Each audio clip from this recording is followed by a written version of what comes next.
and the webinar aims to explore the transformative potential of artificial intelligence and digital tools in landscape architecture. We'll be hearing from leading experts as they discuss emerging trends and innovative applications and the future possibilities of AI and other digital tools present for designing, analysing and managing landscapes.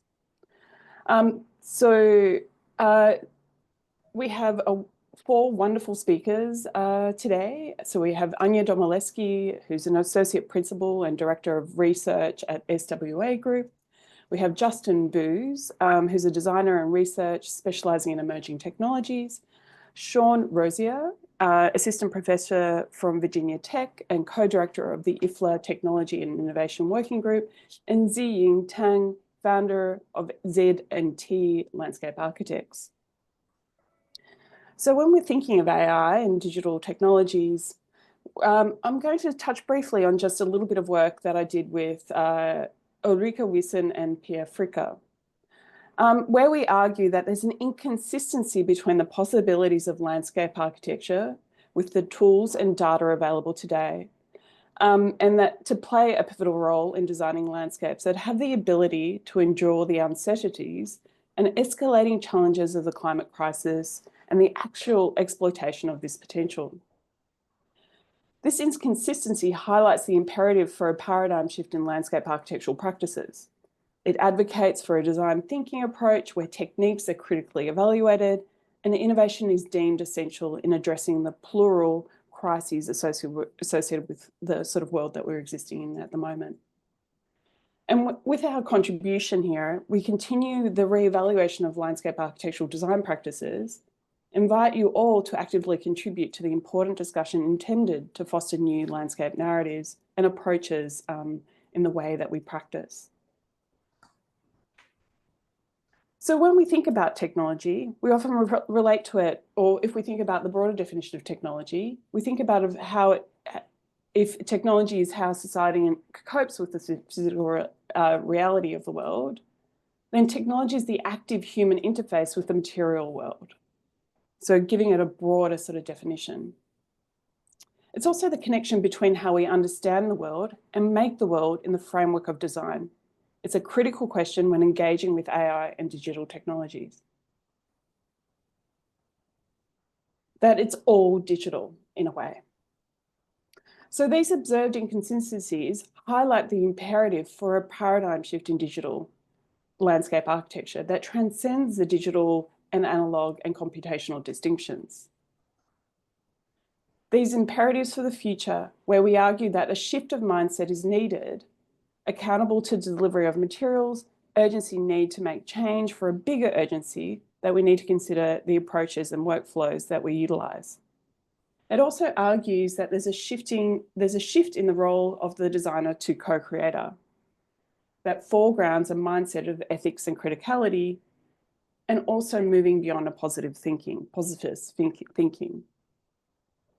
And this need to move beyond this sort of mode is how we think about the accountable to delivery of materials and the urgency for these changes, and how we might consider these as ways of catalyzing how we use these, critically utilize these tools in making future impact and positive change in the world. So I'll stop sharing. So our first speaker, if I can get to my screen. So our first speaker today is Anya Domolewski. Handing it over to you, Anya. Thank you.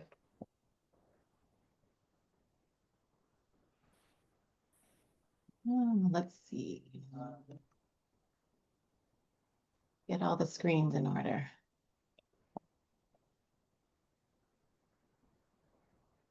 So I wanted to talk today just about a couple things that we're doing across the firm, across SWA, but also within the Research and Innovation Lab.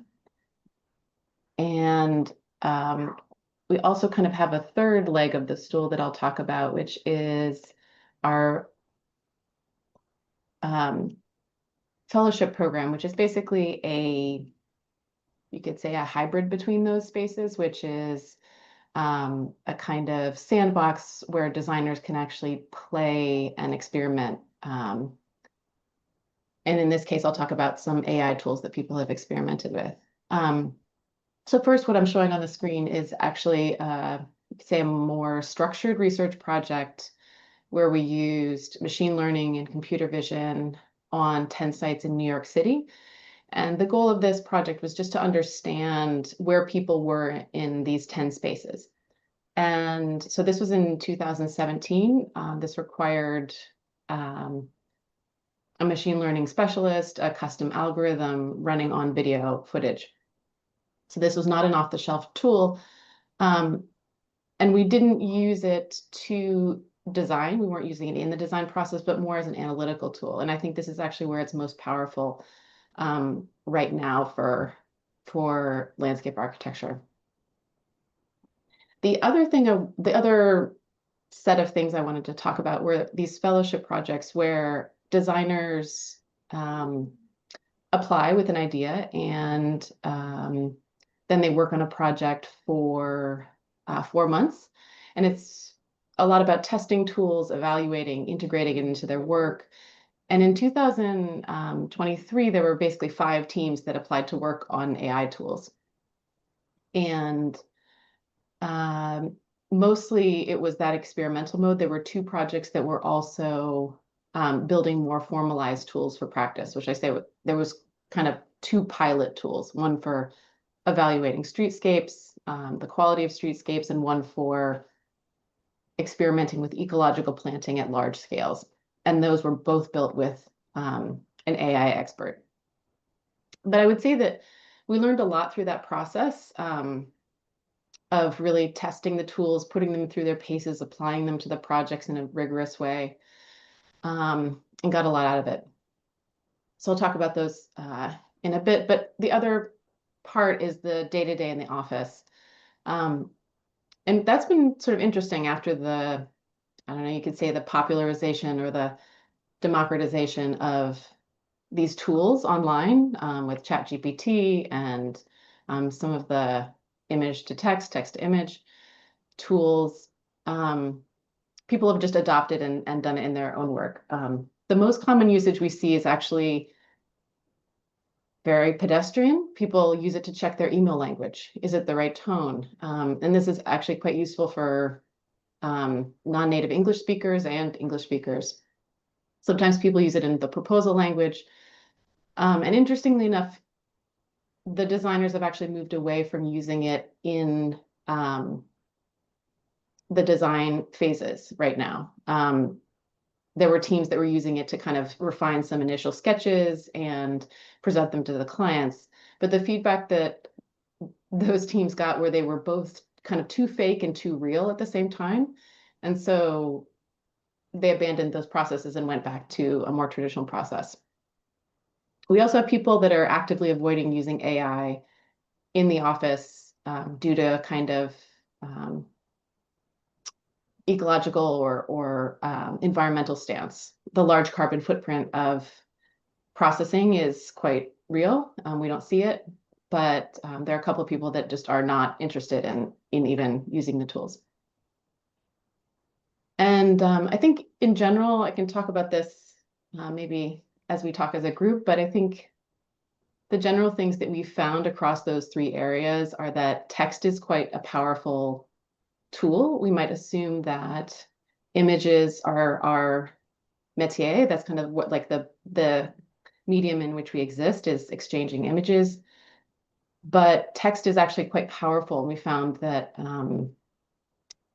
part of the site research that's an initial part of the project, planting lists, user profiles, precedent research, is quite enhanced by these kind of off-the-shelf ChatGPT or other chatbots.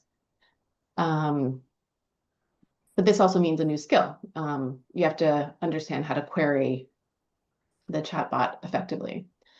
And I, sort of touched on this earlier, is I think we have access to a lot more off-the-shelf products now since 2022. But the more interesting part for me is actually this analytical part of things, where you can ingest a large amount of data. So we were using video data, but we can use a lot of different types, and the power that it has to actually analyze those and interpret feedback results is actually quite amazing. So I would say that that's kind of where I see the most potential, the most power right now. Wonderful. Thank you, Anya. I'll just remind the audience, please feel free to pop questions in the chat and we'll address them when we move into discussion. But next we'll have Sean Rosier talk. Thank you. All right. There's my presentation. Okie dokie. Can you see that all right? Oh, no, I've lost my own screen. It's disappeared on my end. Can you see the presentation still? Sorry. No, I think you need to reshare. God, it's all gone haywire. Let's try that again.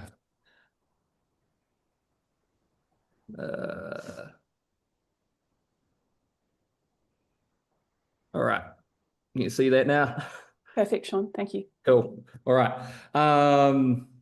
Great.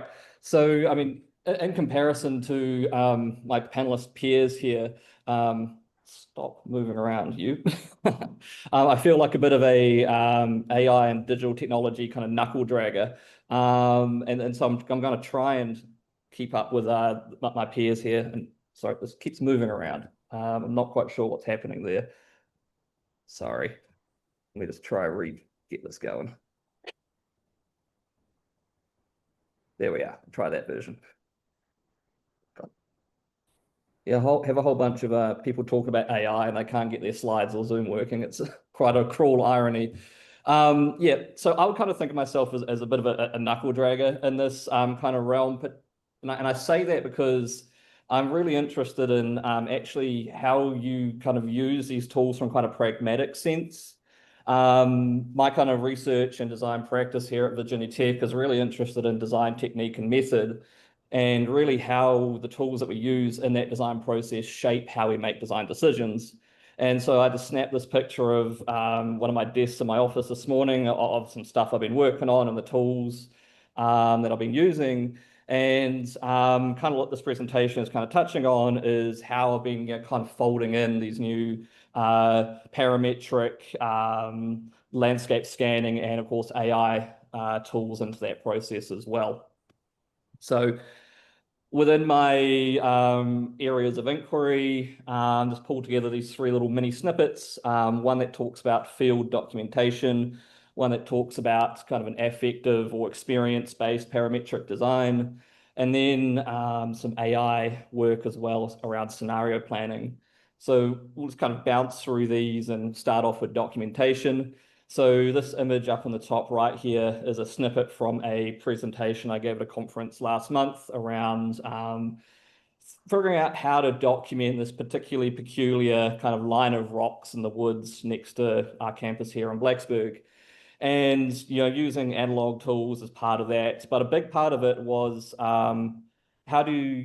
what does folding in really advanced terrestrial LiDAR scanning add to that documentation process, but also that interpretation process. So this little inquiry was about, there's this line of rocks in the woods. I had no idea how they got there because they weren't anthropogenic. They weren't necessarily obviously natural in their formation. And so I just used whatever tools I had at hand to start to unpack why that might be. And this kind of LiDAR scanning, this point cloud created out of this, really brought out the kind of mercurial, shifting, kind of hard to grasp nature of this Appalachian topography. It's some of the oldest topography and landforms we have in the world, but it's so kind of out of representation. That's kind of so deep, so old. Its relationships go so far that even on kind of these little ground moments where you kind of engage with it on a bodily scale, it's hard to deal with. And I really found through the use of LiDAR and point cloud generation and visualization, it brought together some of those qualities. And This is just one instance of how those more kind of emerging technologies like LiDAR can be used. And in this instance, it was a $60,000 LiDAR scanner, but you can do more or less the same thing with an iPhone Pro or an iPad Pro. Related to that, I've been kind of tinkering on the side for the last couple of years around how to work with parametric design from an experiential or an affective basis rather than a more techno-scientific orientation, which tends to be the predominant kind of interest, at least within landscape architecture.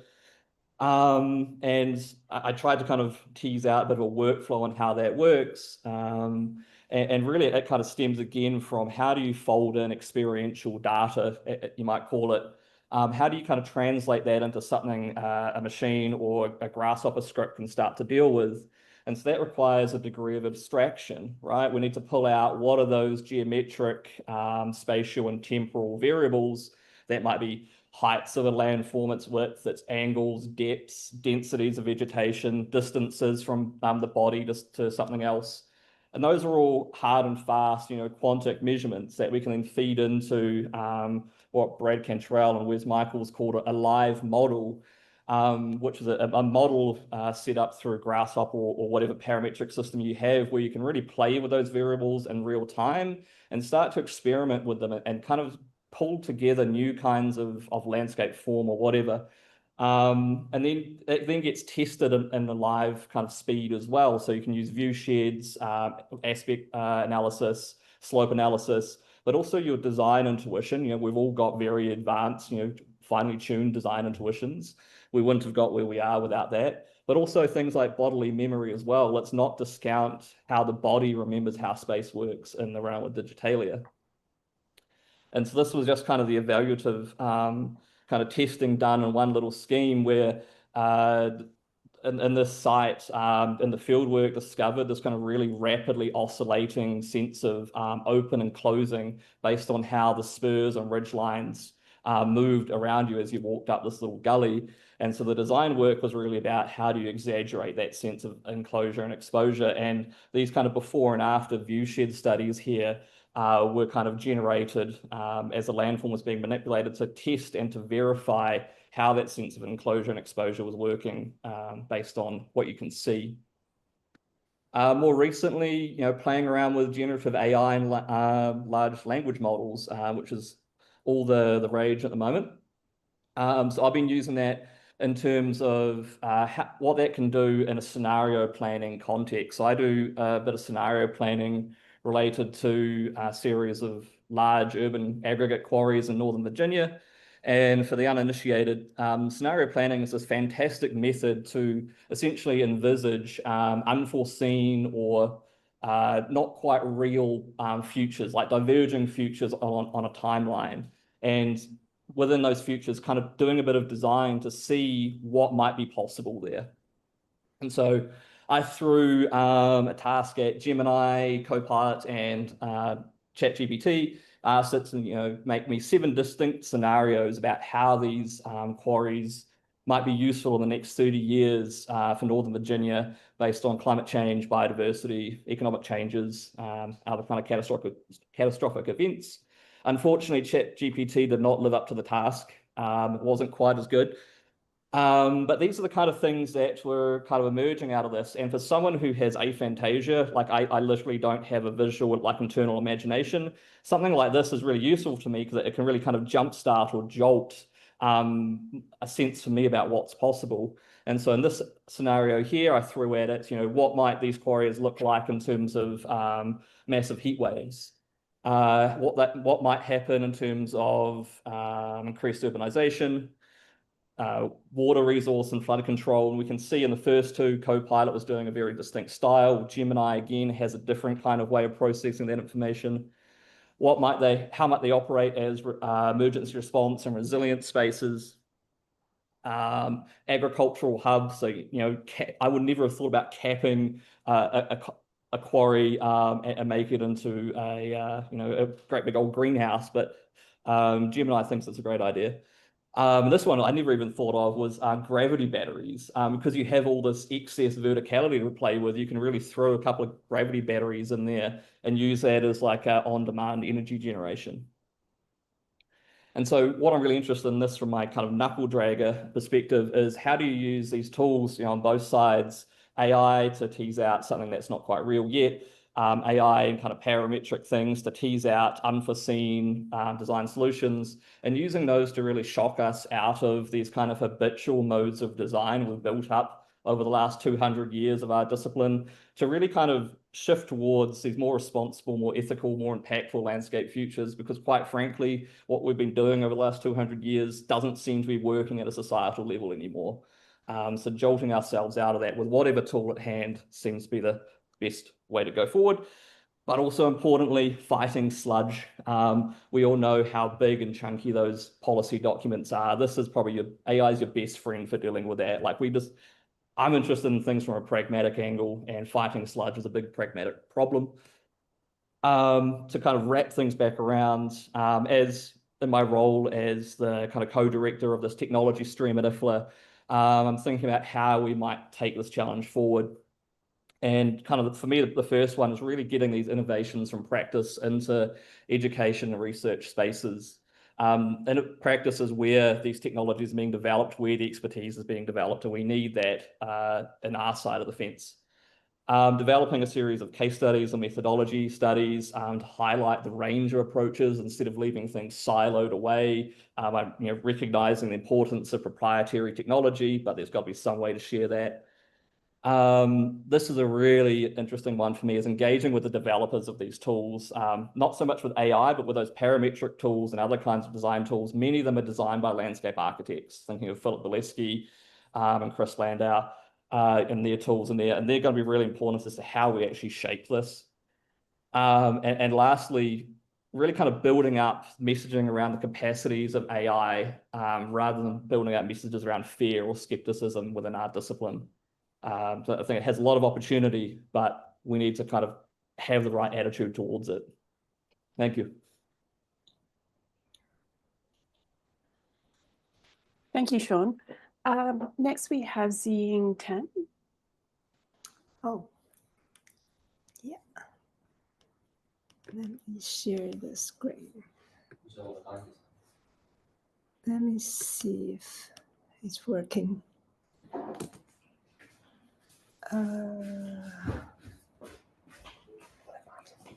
Yeah. Stop sharing.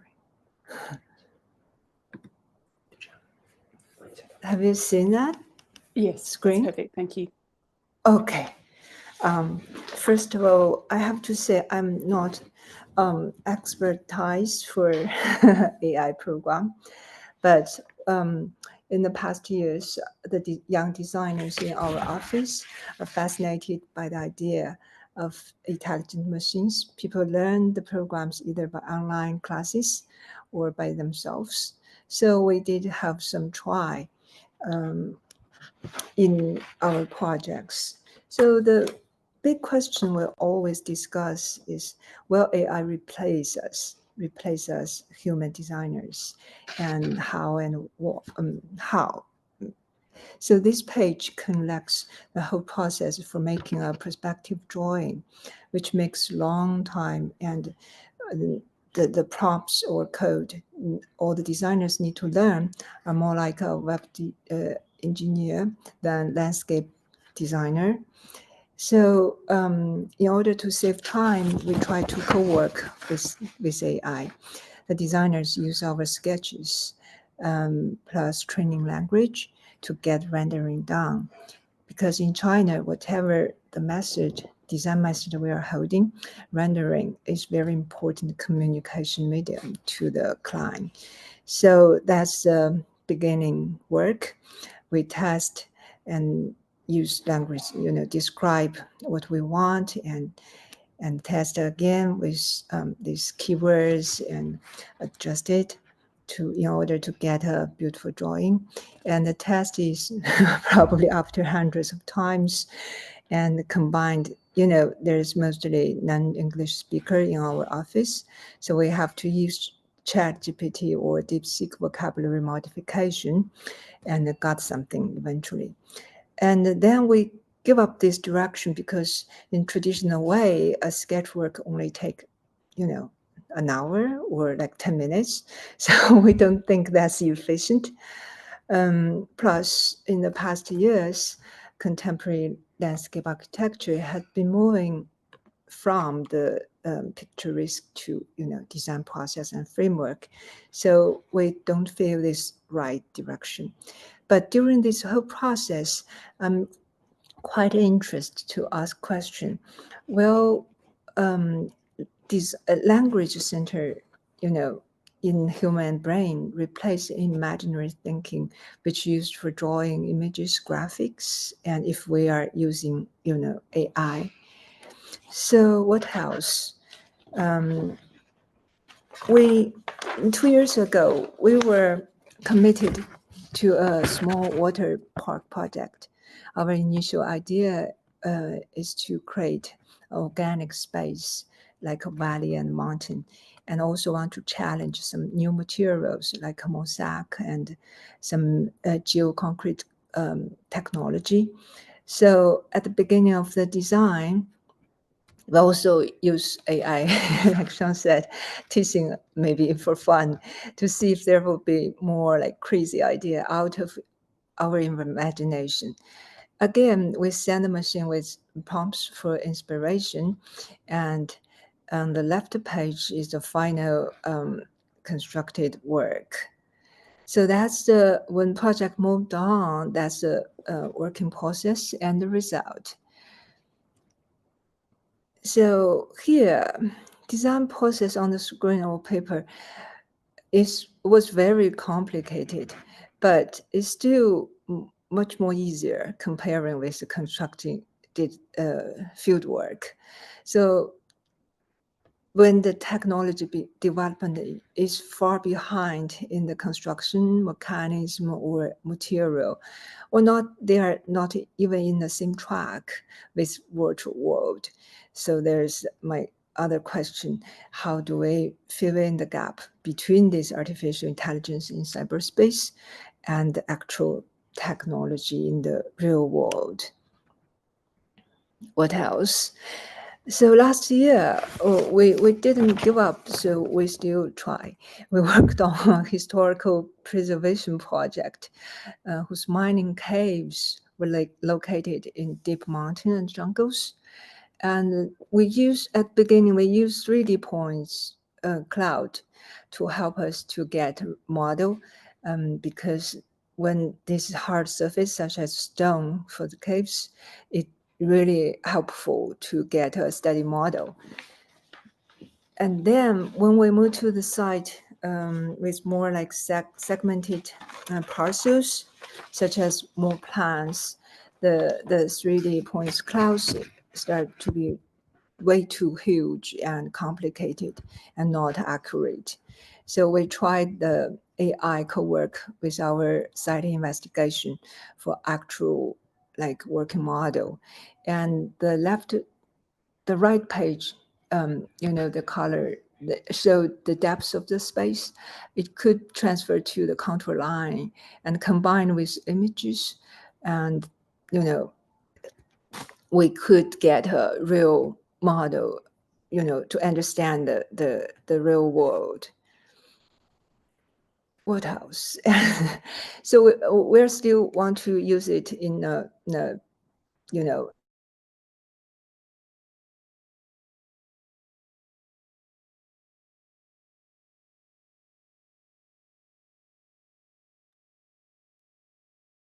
I think we may have.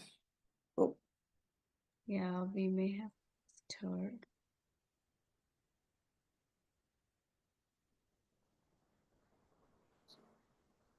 just give her 30 seconds. Yeah.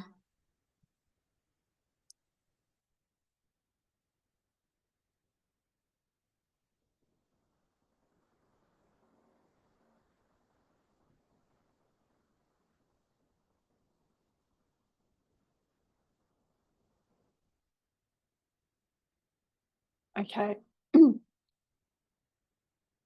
We might have Xing return. But if Justin, if you're okay to go next, please. Yeah, sure.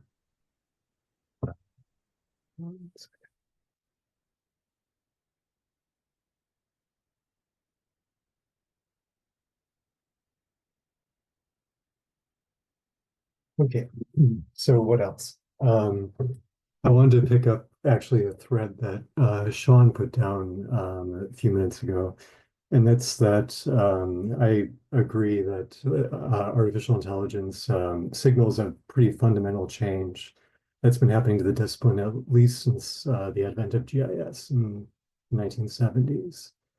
And I'm a proponent of the idea that we're entering an age of planetary computation.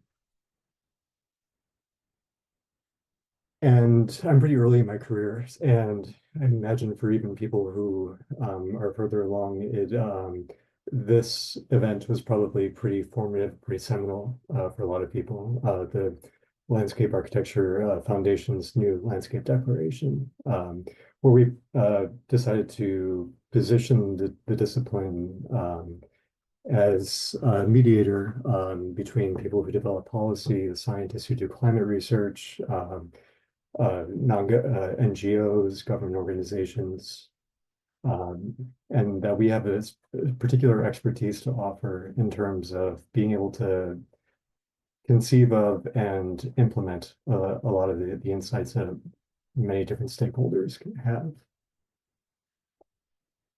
And since then, I've noticed that there's been a pretty big emphasis on marketing ourselves as being enmeshed in communities, enmeshed in the outdoors and nature. And while this is, I think these are both very important activities, I think it kind of hides the reality of what we do, actually, fundamentally.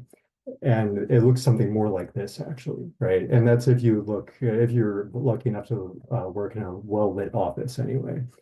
And it also ignores an important part about the Landscape Architecture Foundation's declaration is that we know anything really about climate change to begin with because of computation. And what we do is fundamentally mediated by computers, computational in nature, and takes its inspiration from large planetary scale computational networks. And much like the Earthrise in the 1960s, I think the image of our time is actually this one. This picture of the black hole, when we actually turned the entire planet into a telescope. And it kind of shows like the intermeshing of our computational infrastructures globally, and the task of knowing and designing with the planet. And I'll just reinforce the point that we know and make the world through computation. So I'm going to show you a few things that I work on, that I've worked on, and I think just to like kind of ease in, this kind of like hammers home the point. This is a work I did late last year. It's basically I made a direct live connection with a satellite in geostationary orbit, and then projected the pixel of the zoomed in full disk image in the line of sight behind the satellite at the same scale as the pixel resolution of the image. And the whole point was to create what I call, what I was calling a one-to-one scale model of planetary knowledge. And I thought this was an elegant way to illustrate the point.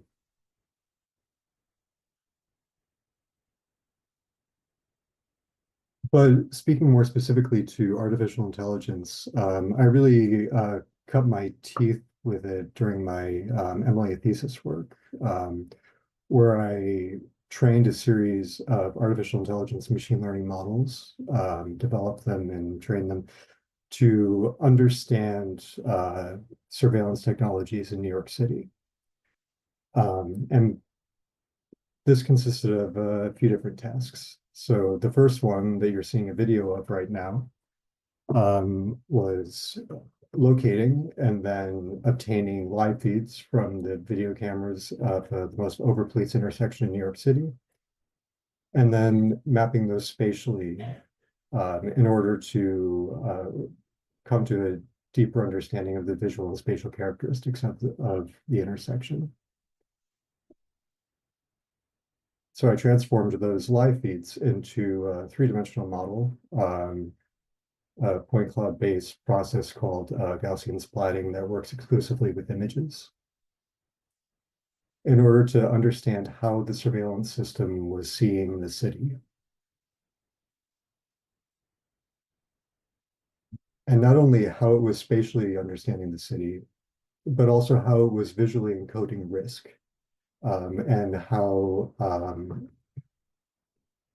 our ideas of landscape might be uncomfortably bound up with political and institutional power.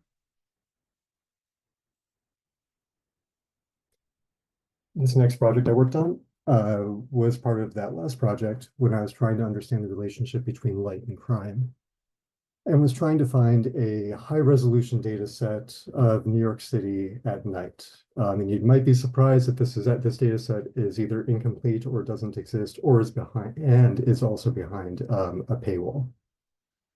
So in order to get around this limitation, I got photographs from astronauts aboard the International Space Station and trained a machine learning model to reconstruct a high-resolution nighttime image of New York City in order to do a geostatistical analysis of the relationship between light and crime, and tentatively came to the kind of provocative conclusion that there's a positive correlation between light and crime, which has all sorts of implications for how we think about or the first principles of designing urban space, outdoor urban space. And then I'll leave you with this last project that I'm working on currently. And this is in response to the wildfires that recently struck Los Angeles. And in this effort, what I'm aiming to do is to use machine learning and artificial intelligence to understand the community structure of plant communities in the zone of the Eaton Fire. And then training a multi-part convolutional neural network and multi-layer perceptron to ultimately understand the relationship between the community structure of these plantings and the actual burn scar that was left by the fire, with the hopes of guiding efforts in the aftermath for like how we go about planting, what species and what types of communities we establish in the wake of the fire. And that's where I'll leave you with my presentation. Thank you very much, Justin. We have Zing back. So Zing, you're happy not to go back to your presentation. You've basically finished the presentation. Wonderful, great, thank you. Well, thank you very much to all our presenters. They were incredibly exciting in terms of the body of work you're doing. They bring up a range of questions and also maybe also cautionary tales as well. But maybe just to summarize some of the notes that I captured in a very brief way, what was emerging out of the presentations were like one of sort of shifting our practices as a means of responding to the world's crises and issues that we sort of constantly face as sort of practitioners. Expanding and sort of discovering effective workflows. And I think it appears that we're in this sort of moment in time where we're sort of working out what these workflows might be and how we sort of might critically use them. And in a way, efficiency might not be the agenda sort of underlying it. An urgency to stop continuing our same approaches, that we may need a rupture in the way that we approach the world, and sort of transforming that and transforming our practices to respond to that. that there's sort of a way of that we need to be considering that we're co-designing with the planet, and that we are sort of fundamentally also making the planet, and considering the world that we operate within. And that their digital practices are deeply entangled with sort of political and economic regimes, and that how we might sort of critically think about that, and sort of acknowledge those practices, and how we might sort of potentially also shift away or work with or shift away from those sort of approaches.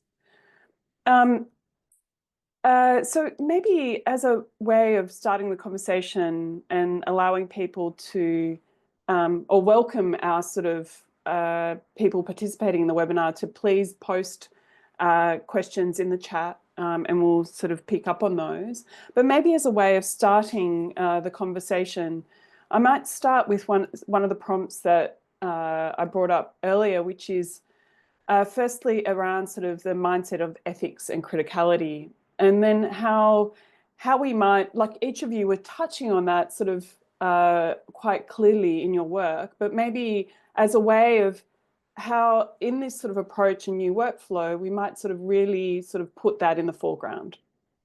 Would anyone like to start with that?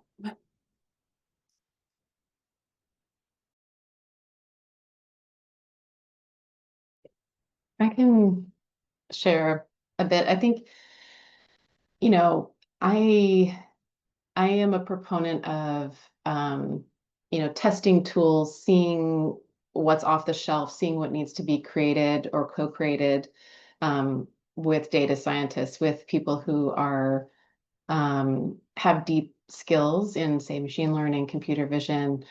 That isn't the typical set of skills that we have. But I also think that we, as designers, we need to drive a process towards, a values-based place, right? We have to say what we want as an outcome. And, at the same time, we need to be evaluating the tools. We don't know how a lot of these tools are built, right? These are black box tools. Often, we don't know what the inputs are. We know that usually it's copyrighted material that's been ingested, and can't be tracked.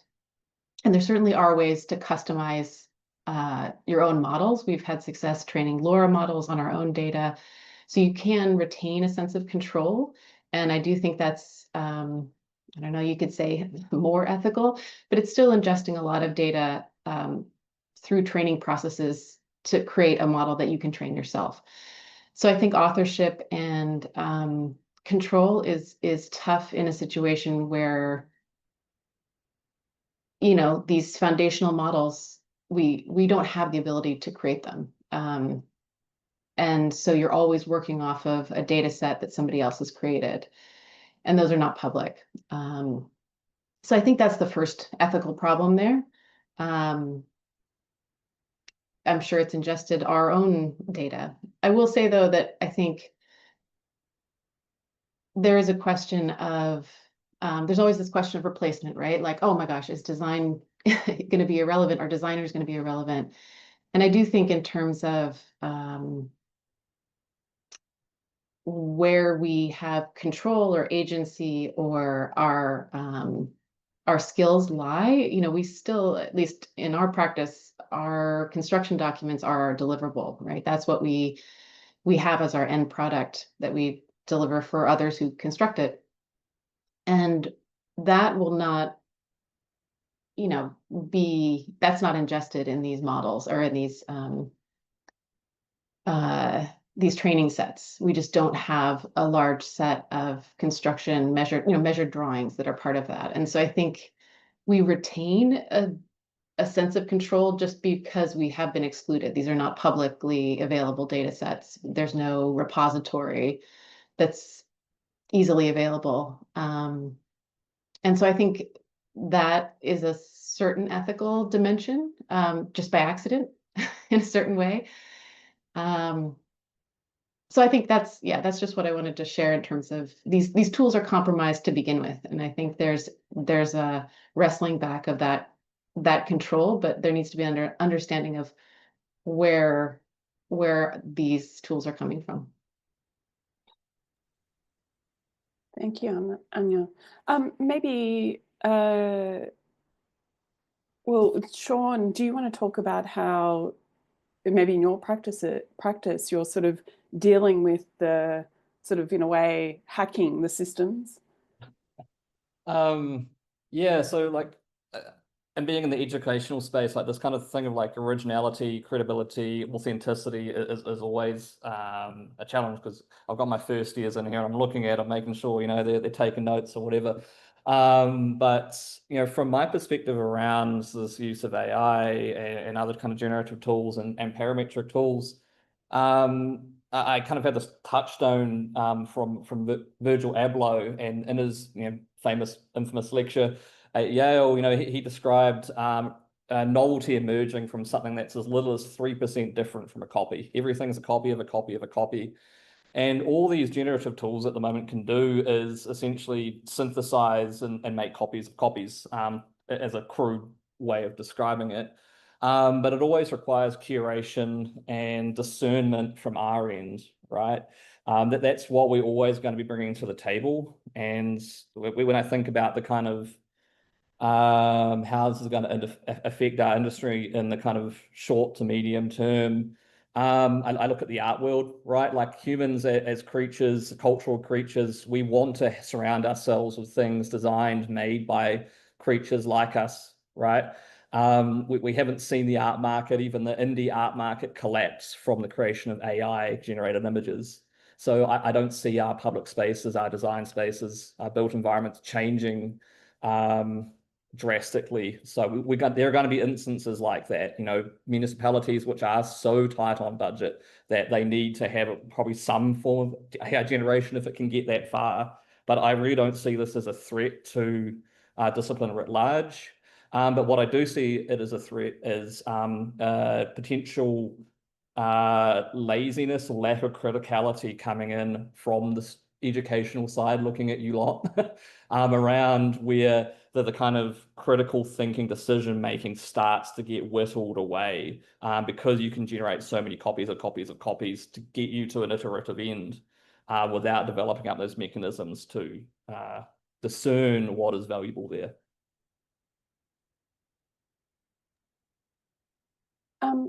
Thank you, Sean. Justin, do you feel like responding to maybe that, like how, like you're obviously sort of in a way developing certain approaches that deal with the implied, well, hidden sort of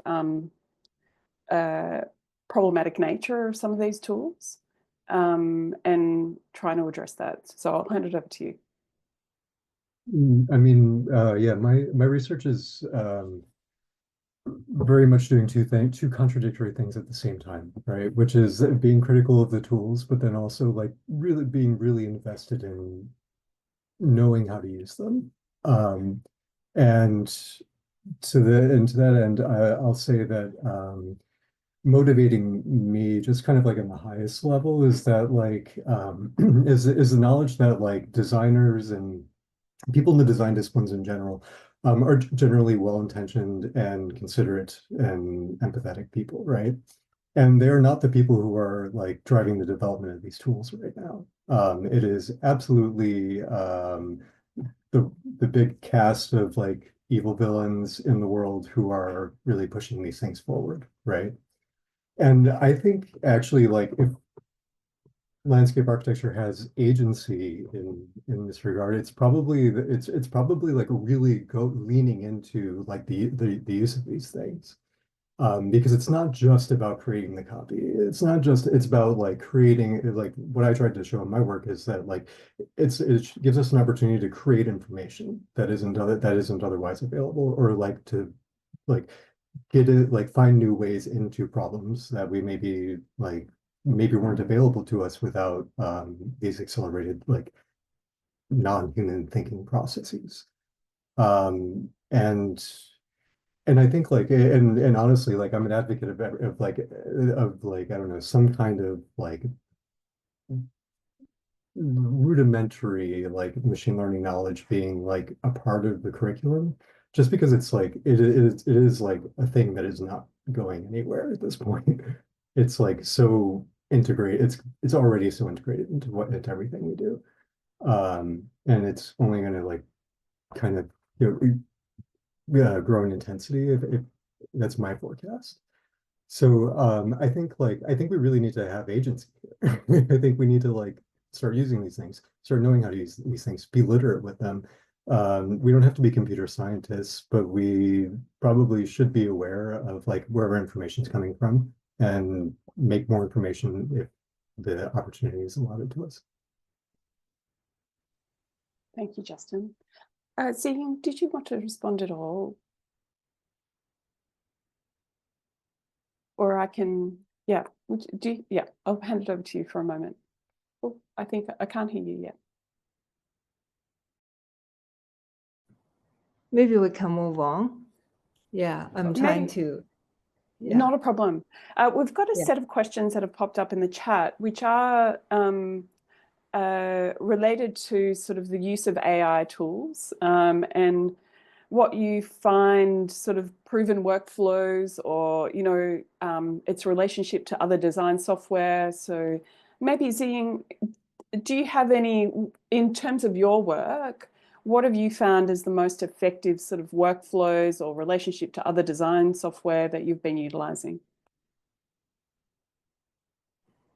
Right. It has to combine with, yeah, there are a couple of lots of like softwares. We're using like ChatGPT is language, DeepSeek is more like a language direction, and others is modeling, and SketchUp, Rhino, and also there is another one, latest one. I forgot the name. Yeah, it's quite good combination. It cannot just work by itself, and definitely it's more like a description, and we need more like image and visualized thing for the design. Yeah. Would anyone else like to offer some suggestions around sort of maybe some starting points in terms of how you might connect sort of various design, traditional design software and other AI tools? Sure. In specifically about workflow, I think I mentioned this, but on a very specific project, a team in our LA office was using, basically starting with a hand sketch, putting it through Adobe Firefly, then Stable Diffusion, and then back into Photoshop. So kind of traditional AI, traditional. However, when they presented it to the client, it was both too real and too fake. So that wasn't refined enough in terms of design resolution, but it also looked not sketchy enough to fill in the details that the client wanted. So that, like Ziying was mentioning, the image is very important, and the level of resolution that you present is important. And so they ended up abandoning that process, that kind of workflow, because it actually didn't generate the level of resolution, the visualization of the resolution of the design at the right level. So I would say that's why you need to kind of experiment with some of these workflows. I would echo Ziying in the way that I think ChatGPT is quite powerful.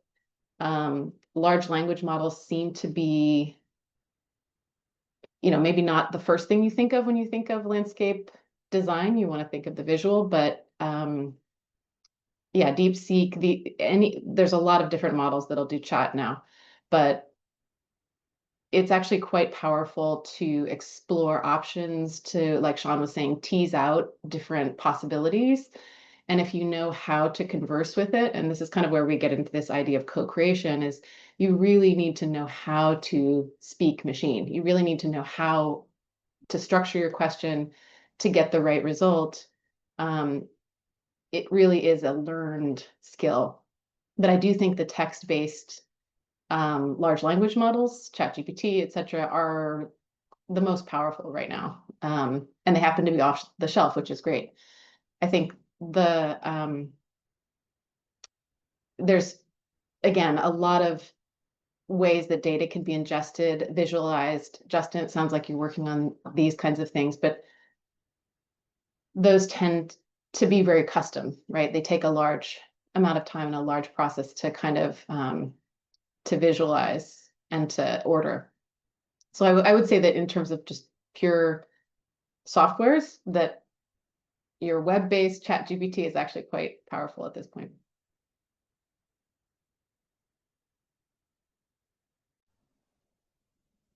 Justin, did you want to talk about your workflow? About my workflow. It's an idiosyncratic mix of traditional like landscape architecture tool, well, traditional like 3D modeling, but then also GIS softwares. And I'm one of the weird landscape architects that learned how to speak Python. So I would say probably most of my work is done in straight computer code at this point. And it is a different way of thinking about a problem. I'll give that, and it's like pretty far probably out of the mainstream of design at this point.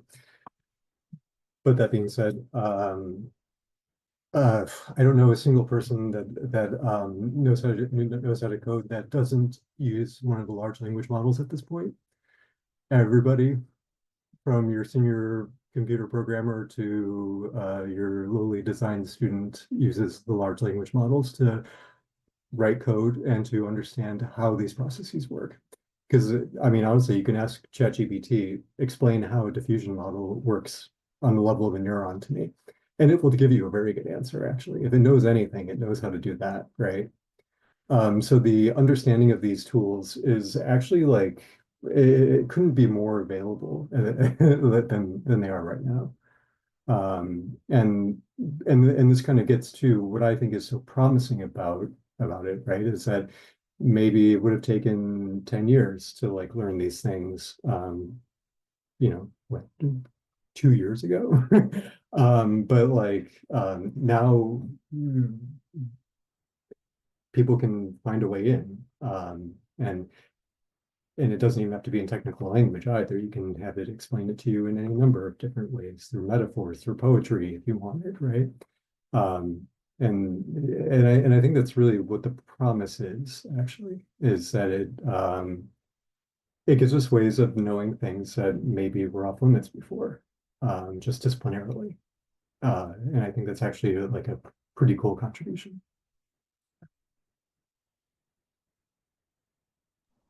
Thank you, Justin. So I guess like there is very much a, like from the conversation that we're having at the moment, there is very much a, I guess you're all sort of emphasizing this sort of rapid transformation that's actually happening within the offices, within sort of educational environments, and how in a way, for good or for bad, there's a way of that we need to sort of quickly shift the way that we approach things. Sean, there's a question that's coming up, which is more around sort of, you know, jumping into a potentially a different way of thinking, which is, there's a lot of questions in the chat about sort of grasshopper and so forth, which in a way is sort of a mode of thinking, and how we sort of see sort of the landscapes and also how we approach sort of design. Do you want to maybe talk about how, from a teaching perspective, how you're sort of engaging with students and getting them to learn sort of the basics of how we might sort of see the space as one of relational and computational? Yeah, so we spend a lot of time doing that, and like from my perspective, kind of what we're kind of at a theoretical, but also, you know, practical turning point on discipline. It kind of fluctuates every 10 or 20 years, it seems. around whether like the experience and materiality of sight is in vogue or not, and whether techno-scientific thinking is and problem solving is running the show. And right now we're kind of in that techno-scientific mode of practice. And for me, like I think really doing field work and getting to really know those sites rather than via distance, like God bless Google Maps and Google Earth and ArcGIS, they're great, but they've kind of lobotomized some of our disciplinary abilities to actually engage with site to a certain degree.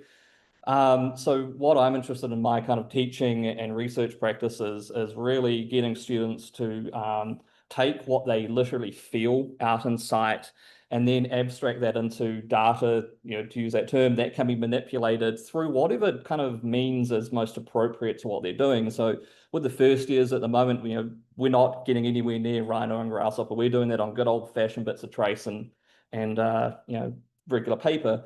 But in kind of more advanced studios, it's kind of how do you kind of transform that into something that the language of whatever software you're using can manipulate, right? So Grasshopper, Rhino has a particular language of dealing with XYZ Cartesian coordinates. And so you need to translate what you've encountered on site into something that can deal with.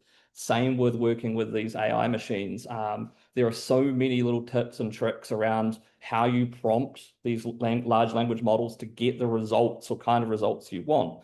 And so again, it's just a translation exercise. But really the thing I'm kind of finding from my side is how do you make sure that doesn't kind of get dropped off in the process? Because often when you get into software, the first thing that drops off is those memories, those impacts of site. And realistically, what the sites we design are experience. People engage with these sites we design through experience, not through numbers and metrics.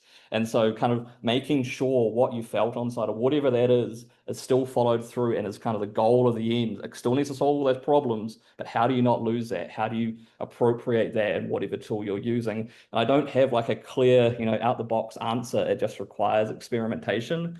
And it requires that kind of critical thinking to deal with that. So I wish I had an easy answer because, man, it would make my life easier, but I'm sorry to say I don't. Do you mind if I piggyback on that a little bit? I think, Sean, that experience on site is, maybe a fading skill. And I think that part of the power of AI is actually to augment that core part of our design discipline.